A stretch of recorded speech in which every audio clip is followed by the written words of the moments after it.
간밤 뉴욕 증시는 상승 마감한 가운데 M&G 인베스트먼트는 미국과 아시아 시장 그리고 AI 관련주 외에도 좋은 투자 기회가 많다고 강조했습니다. 영상으로 보고 오시죠.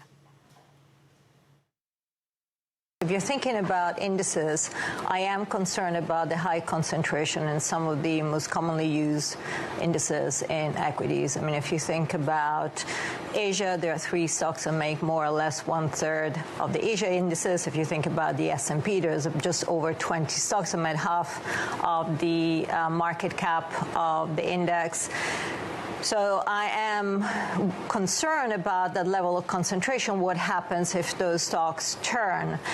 But from a broader market perspective, I see a lot of opportunity. I mean, look at earnings. The earnings season has been strong, and interesting has been strong on a broad level. Has been strong from a geographic standpoint. European earnings actually now have one of the lower gaps in terms of EPS growth compared to the U.S. Has been strong in the emerging market area. And also, if you look at the specific companies, there are some real outstanding winners that are not actually in AI. And so there is a lot of comfort that you can draw from that. 네, 저희가 앞서 AI, 피지컬 AI 다양한 이야기를 했었는데 국내 시장이 순환매로 좀 가닥을 잡아가고 있습니다. 그럴 때일수록 다른 쪽에서의 흐름을 미리 보는 것 중요할 것 같습니다. 그래서 오늘 준비했습니다.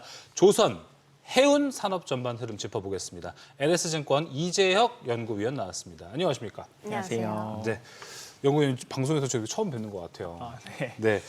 이제 주로 커버하시는 게 운송, 이제 이쪽 뭐 항공도 하시고 조선도 하시고 해운 쪽 하시는데 맞습니다. 요새 좀 커버하시는 상황에서 섹터 분위기 좀 어떻게 평가하세요? 사실은 상반기에는 이렇게 표현이 될지 모르겠지만 북극에서 에어컨 파는 기분이었습니다. 북극에서요. 또 정확히 맞는 말이네요. 네, 뭐 우스갯소리로 이제 좀 쉽게 말씀을 드렸고요. 어떤 내용이었냐면 사실은 국내 특히 조선업종 같은 경우에는 저희가 상반기 초입까지만 해도 3, 4 주가 순자산 비율 기준으로 뭐 4배대 후반까지도 저희가 네. 조금 확인을 했었어요. 하지만 그 이후에 아무래도 이 AI발 테크주 랠리 속에서 보통 이제 저희가 수주 산업, 이 이른바 사이클 산업을 투자하는 데 있어서는 수주를 얼마나 받아서 우리의 수주 잔고를 몇 년이나 더 연장을 그쵸. 했는가가 이 사이클이 몇 년이나 더 지속될 수 있는가라는 일종의 지속 가능성을 만들어줄 수 있는 단초가 되기 때문에 수주가 가장 좋은 이벤트라고 봅니다.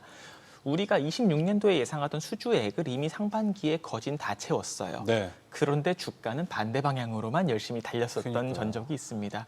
그리고 지금 이제 하반기에 들어오면서부터는 2가지 측면에서 조금 이야기들이 많이 나오고 있어요. 첫 번째로는 당연히 실적이고요. 조선사들이 2분기, 3분기 넘어오면서 본격적으로 실적의 또 한 번의 상승세를 달려가고 있다. 두 번째로는 이제 일종의 확장에 대한 개념입니다. 확장이라는 것은 이 조선산업이 스스로의 이 어닝의 시계열, 이 실적의 시계열을 뒷단으로 계속해서 만들어갈 뿐만 아니라 기존에 전통적으로 우리가 잘하고 있었던 산업 영역인 컨테이너선이나 뭐 그쵸. 탱커선, LNG 운반선뿐만이 아니라 데이터 센터에 들어가기 위한 중속 엔진이나 데이터 센터를 아예 해상에 띄우는 플로팅 데이터 센터, 예, 해상 부유식 데이터 센터의 영역까지 새로운 어떤 사업들에 대한 이야기들이 나오면서 아무래도 하반기 들어서는 조선주들이 좀 반전을 꾀하고 있다. 좀 말씀을 드려볼 수 있겠습니다. 운송업도 짧게 말씀드릴까요?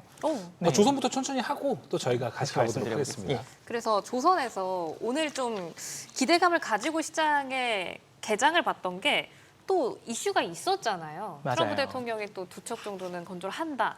근데 추세를 타는 모습은 오늘 보이지는 않더라고요. 이게 확실히 뭔가 이슈가 정해지지 않아서 그런 건지 아니면 매물대가 너무 많이 쌓여 있어서 딱 올라가긴 어려운 건지 어떻게 보셨어요? 사실은 뭐 너무너무 좋은 얘기고 그 상태로 수주가 완전히 확정이 됐다라고 하면은 매물대나 이런 수급 요인들은 오히려 사실은 완전히 매수의 기회다라고 확실하게 말씀드릴 수 있을 만한 단초가 될 것 같아요. 네. 그런 것들보다도 미국이 우리에게 군함 건조를 바로 맡기지 못하는 연유에 대해서 2가지가 있습니다만 보통 군함 쪽은 이제 기존의 존스법이 아니라 번스톨레프슨 수정법이라는 게 있습니다. 네. 미국의 해군 혹은 해안 경비대를 위한 선박은 무조건 미국의 야드에서 건조해야 된다라는 네. 그런 법령이 있고 이것을 대통령의 행정명령으로 해외에서도 가능하게 만들 수는 있는데 이 법안이 나온 지 80년 동안 한 번도 발동해 본 적이 없습니다.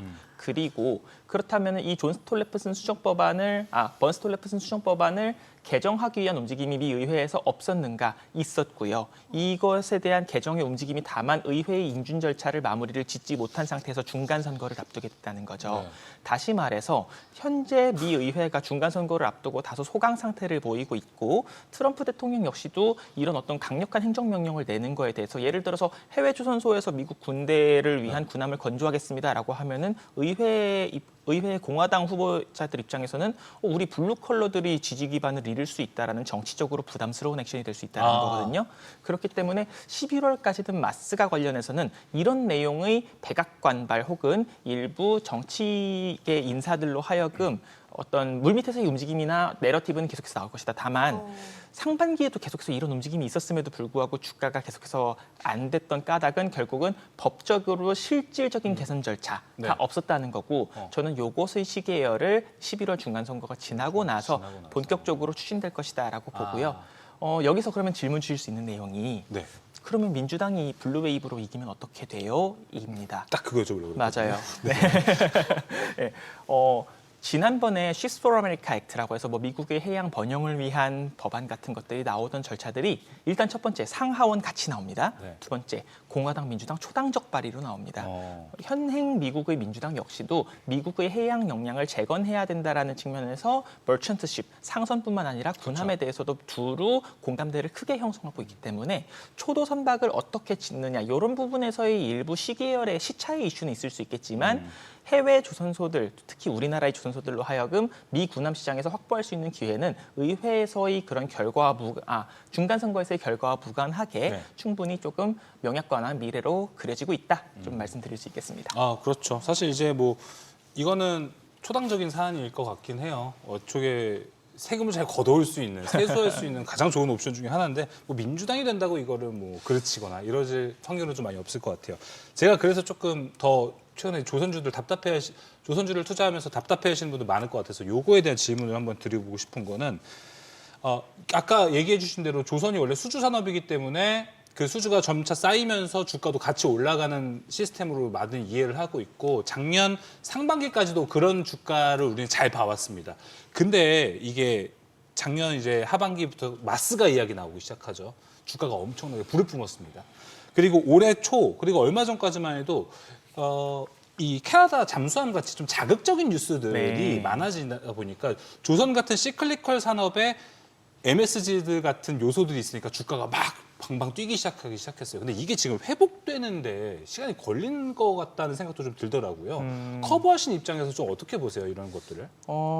말씀 주셨던 캐나다 CPSP 예. 수주 폐찰 이후로 조선주 전반에 걸쳐서 다소 투자자들의 실망 매물이 출회된 경향이 그쵸. 좀 없지 않아 있다고 판단을 하고 있습니다만은 결국은 우리가 나토 진영을 뚫는다라는 것에 있어서 가장 중요한 것은 마스가 이벤트라고 보고요. 마스가. 앞서서 제가 외연 확장과 시계열 확장에 대한 내용들을 네. 잠깐 짧게 언급을 드렸었는데 결국은 특수선의 이벤트라는 것은 조선주를 투자하시는 데 있어서 어떤 의미냐라고 하면은 요 사이클이 지속적으로 사실은 영원히 계속 우상향할 수는 없어요. 조선 산업은 특성상. 저희 산업은요. 해운 조선 산업을 일반적으로 표현하는 가장 유명한 캐치프레이즈가 뭐냐면은 The Feast and Poverty Industry, 풍요와 빈곤의 산업이다라는 말이에요. 전통적인 사이클은요, 3년 벌면 10년을 내리 쉽니다.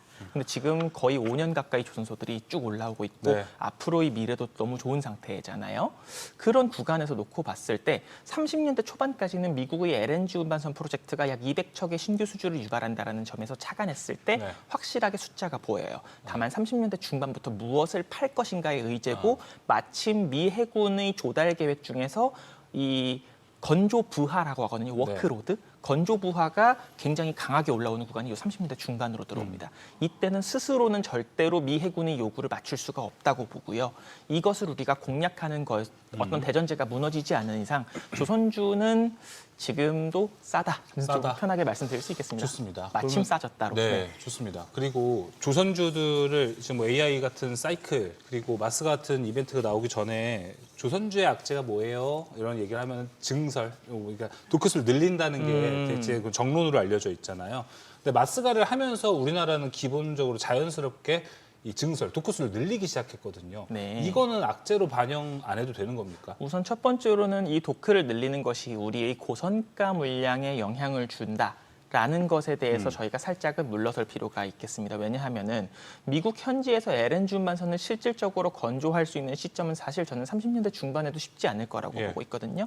단적인 예시로 일본 같은 경우에는 조선업의 패러다임 안에서 항상 선두권을 지켜왔던 나라임에도 불구하고 멤브레인 LNG 캐리어로 네. 기존의 모스타입에서 넘어오던 구간 이후로는 LNG 운반선을 전혀 그쪽 시장에서 힘을 못 쓰고 있고 아직까지도 그런 상태가 유지가 되고 있습니다.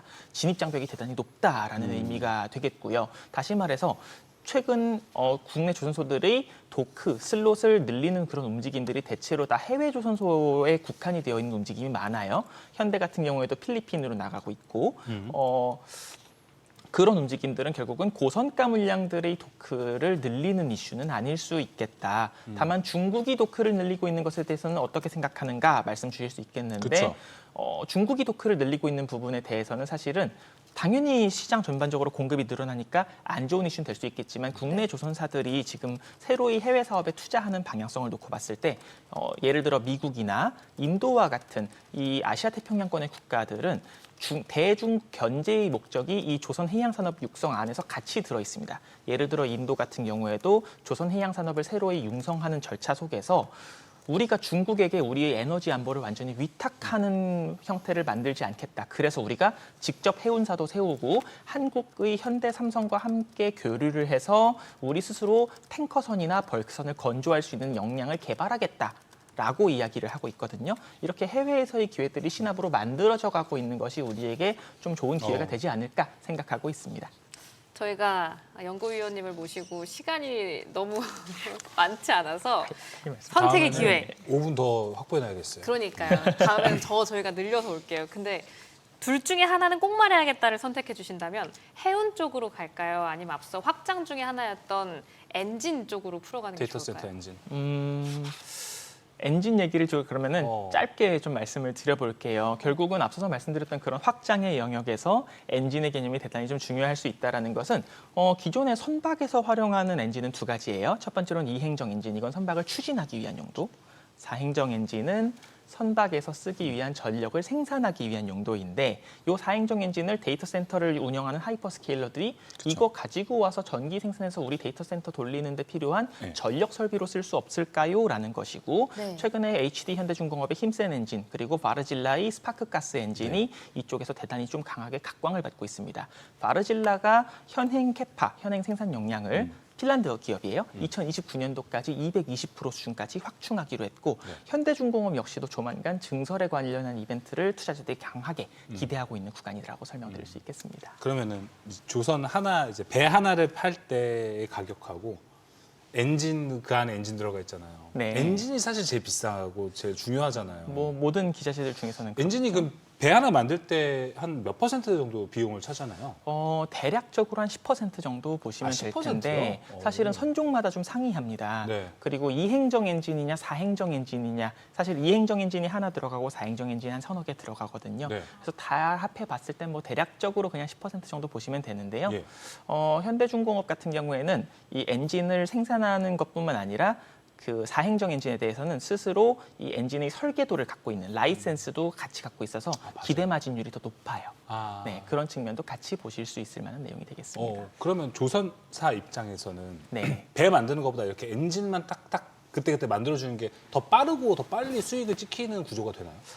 엔진의 결국은 근데 선박용 엔진이라는 시장만 놓고 봤을 때는 전방 시장이 조선업이라는 어떤 거대한 어젠다에 묶여 있기 때문에 엔진만 늘리는 것이 능사인가에 대해서는 다소 애매할 수 있어요. 다만 지금 같은 경우에는 선박이 아니라 그 시장이 더 브로드해지는 과정이니까 내가 도크를 더 파지 않더라도 엔진을 더 쓸 곳이 많아지는 거죠. 조금 빠르게 말씀드린 것 같긴 한데. 아니요. 네. 그래서 결국은 엔진이 영토를 굉장히 널리 확장하고 있다라고 봐주시면 되겠습니다. 네, 알겠습니다. 저희가 엔진 쪽 플러스 알파가 될 수 있는 부분도 이야기했지만 가장 1옵션은 이제 조선이기 때문에 그렇죠. 그 부분도 같이 고려를 해보시면 좋을 것 같습니다. 자, 오늘 다음에 또 모셔가지고 중요한 이야기 또 많이 나눠보면 너무 좋을 것 같습니다. NS증권 이재혁 연구위원과 함께 이야기 나눠봤습니다. 오늘 말씀 고맙습니다. 감사합니다.